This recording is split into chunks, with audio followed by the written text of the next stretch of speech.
एक बार की बात है, गौतम बुद्ध अपने शिष्यों के साथ एक गांव से दूर किसी बड़े नगर की तरफ जा रहे थे। गर्मी के दिन थे और रास्ता भी बहुत लंबा था। गौतम बुद्ध अपने शिष्यों सहित बहुत देर से चल रहे थे, जिस वजह से उन्हें बहुत प्यास लगी थी। वहां से कुछ ही दूरी पर बरगद के वृक्ष की एक घनी छांव थी। सभी लोग उस वृक्ष के पास पहुंच जाते हैं। महात्मा बुद्ध अपने शिष्यों सहित वृक्ष की घनी छाया के नीचे विश्राम करने लगते हैं। बहुत देर से चलने की वजह से सभी का गला प्यास से सूखा हुआ था। यह बात बुद्ध जानते थे। बुद्ध ने अपने एक शिष्य को कहा, आप इस बरगद की छाया से 20 कदम दूर जाओ और बरगद की 2 बार परिक्रमा करके वापस आ जाओ। शिष्य वैसा ही करता है जैसा बुद्ध ने बताया। परिक्रमा के बाद जब शिष्य महात्मा बुद्ध के पास आया तो बुद्ध बोले कि क्या आपको किसी ठंडी हवा का अनुभव हुआ था? तब शिष्य ने बोला, हाँ महात्मा बुद्ध, उस उत्तर दिशा की तरफ से मुझे कुछ ठंडी हवा का अनुभव हुआ था।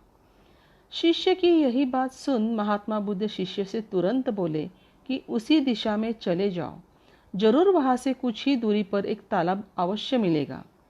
उस तालाब से सबके लिए पानी ले आओ। शिष्य उसी दिशा में जब कुछ दूर जाता है तो वहां सच में एक तालाब होता है। तालाब देख शिष्य बहुत प्रसन्न होता है और तालाब के निकट जाकर जैसे ही तालाब से पानी भरने वाला होता है, तभी शिष्य की नज़र वहां दूर तालाब में कपड़े धो रही कुछ स्त्रियों पर जाती है। यह देख शिष्य मन में सोचता है कि यह पानी तो गंदा हो गया, लेकिन जब शिष्य ध्यान से तालाब के पानी को देखता है कि अभी भी तालाब का कुछ पानी साफ है, इतने में 2 बैलगाड़ी जोर से तालाब के किनारे से होती है और निकल जाती है। बैलगाड़ी के पहिए से तालाब की मिट्टी के ऊपर इतनी जोर से निकलते हैं कि तालाब का नीचे बैठी बहुत सारी मिट्टी तालाब के ऊपर आ जाती है, जिस वजह से तालाब का बचा हुआ पानी भी गंदा हो जाता है। यह देख शिष्य बिना पानी लिए क्रोध में महात्मा बुद्ध के पास वापस चला आता है।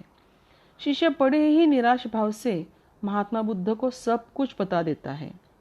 शिष्य की बात सुने सभी शिष्य बोलते हैं कि हमें तो यहाँ से तुरंत निकलना चाहिए, किसी दूसरी जगह पे पानी की खोज करनी चाहिए, वरना प्यास के मारे हमारी जान निकल जाएगी। इधर महात्मा बुद्ध सभी को शांत होने के लिए कहते हैं और बोलते हैं कि धीरज रखो, कुछ देर यही बैठो, उचित समय आने तक संयम बनाए रखो। सभी महात्मा बुद्ध की बात सुनकर शांत हो जाते हैं और वही बैठ जाते हैं। कुछ समय बीत जाने के बाद महात्मा बुद्ध फिर से अपने शिष्य को उसी तालाब से पानी लाने के लिए कहते हैं। शिष्य बिना कोई सवाल किए उसी तालाब से पानी लेने के लिए फिर से चला जाता है। तालाब की हालत देख शिष्य को यकीन नहीं होता। तालाब का पानी पूरी तरह से साफ था। यह देख शिष्य बहुत खुश होता है और पानी भरकर महात्मा बुद्ध के पास चला आता है। सभी पानी पीकर अपनी प्यास बुझा लेते हैं, लेकिन अब भी सबके मन में ये एक ही सवाल था कि आखिर ये चमत्कार हुआ कैसे? तालाब का पानी इतना गंदा था तो फिर साफ कैसे हुआ? उन्हें लगा कि जरूर ये बुद्ध की शक्ति है और उनमें से एक शिष्य ने यही सवाल महात्मा बुद्ध को पूछ ही लिया कि ये चमत्कार आपने कैसे किया? शिष्य का जवाब देते हुए महात्मा बुद्ध बोले कि यह कोई चमत्कार नहीं है, यह आपके सब्र का फल है। यह फल है आपके सब्र बनाए रखते हुए उचित समय के इंतजार का।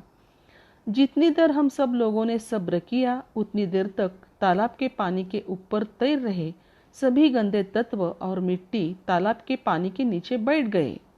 फिर कुछ देर बाद शिष्य जब वहां तालाब के पास पहुंचा, तब तक दूषित कण नीचे बैठ चुके थे, जिस वजह से तालाब का पानी पहले की तरह साफ हो चुका था तथा तालाब साफ दिखाई दे रहा था।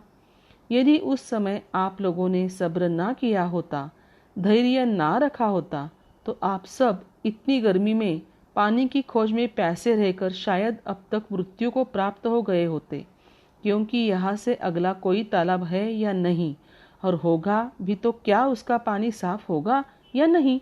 इन सब कारणों से आप कभी प्यास न बुझा पाते और प्यास से मर जाते।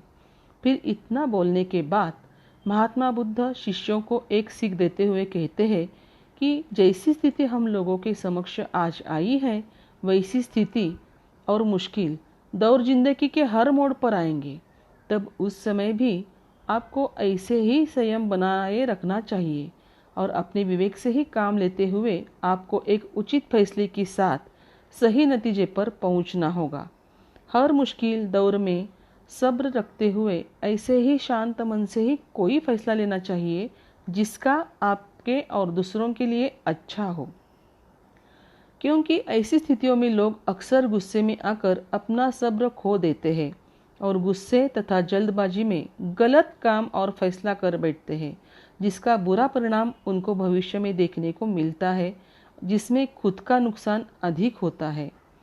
कुछ परिस्थितियां जीवन में ऐसी होती है जहां हमें सब्र बनाए रखते हुए उचित समय का इंतज़ार करना होता है, लेकिन लोग अक्सर यहीं पर अपना सब्र खो देते हैं और उचित समय आने का इंतज़ार नहीं करते, जिस वजह से उनको आगे चलकर दुख और मुश्किलों का सामना करना पड़ता है।